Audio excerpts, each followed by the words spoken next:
Have you ever broken a bone or, known someone who's had a joint replaced? The surgery itself feels like the main event, right? But what happens after? Well, that's just as crucial. So in this explainer, we're going to dig into the surprising science of recovery. And just to give you a sense of the scale we're talking about, let's look at one procedure in one country. In Italy, in just 1 year, doctors performed over 100,000 primary hip replacements. I mean, that is a huge number, and it just goes to show how common these major procedures really are. And when you do something that often, you'd think the recovery plan would be totally figured out. A perfectly mapped, scientifically proven highway back to health. But what if I told you that the map we've all been following has some pretty big blank spots? Okay, so first, let's just establish how incredibly common this road to recovery really is. We are not talking about some rare experimental stuff here. This is everyday medicine. I mean, think about it. Hip replacements are one of the most common surgeries on the planet. And wrist fractures, they are so frequent, they make up about 1/6 of all trips to the emergency room for fractures. So the logic feels solid, right? If we're doing this all the time, we must have the recovery part down to a perfect science. All right, so let's put that assumption under the microscope. Instead of just taking common practice at face value, we're going to look at what the highest level of scientific evidence actually has to say about it all.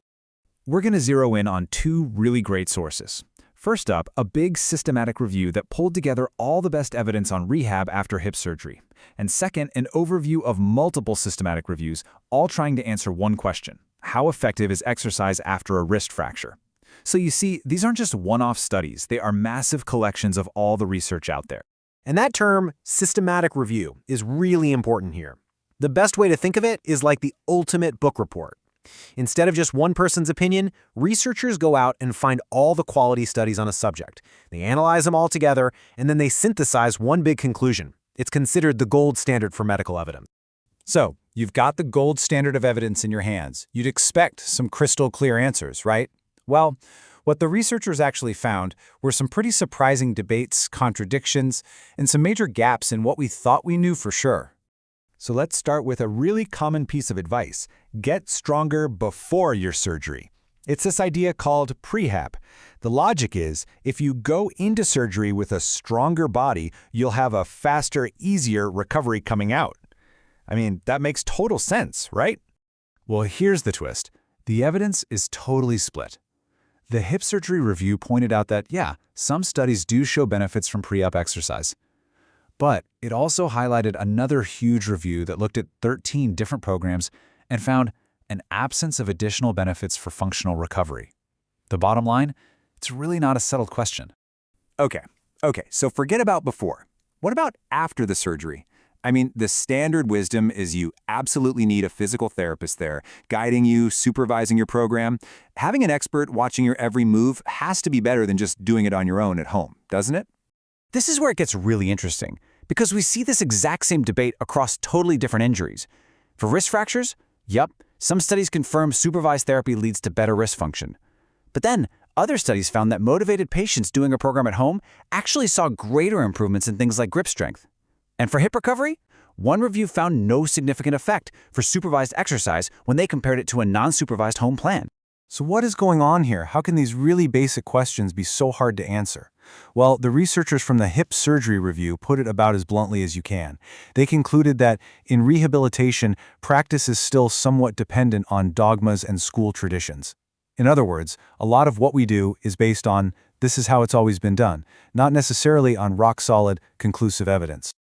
And if you want to see exactly why the evidence is so murky, just look at this table. It's from the wrist fracture paper, and it shows the quality ratings for the 5 major reviews they analyzed. Using a standard tool, 3 of them were rated critically low, and 2 were just low. Now, this doesn't mean the exercises are bad. It means the studies themselves had flaws, which makes it impossible to draw really strong, confident conclusions from them. Now, hearing that the science isn't perfect might sound, a little worrying. But actually, it opens the door for something incredibly important, and that's patient empowerment. This is where you come in. Look, if there's no one-size-fits-all magical recovery plan that works for everybody, it means your personal situation, your goals, and your commitment matter more than ever. It basically shifts you from being someone who just gets a plan handed to them to being an active partner in creating the plan that is truly right for you. It puts you in the driver's seat. So what does that actually look like? Well, first, talk about expectations. The research shows that one of the biggest reasons people are unhappy with recovery is when their expectations don't match their surgeons.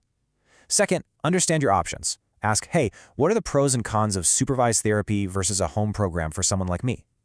Third, don't be shy about asking about the evidence. Why am I doing these specific exercises? What are they supposed to accomplish? And finally, no matter what plan you choose, commit to it.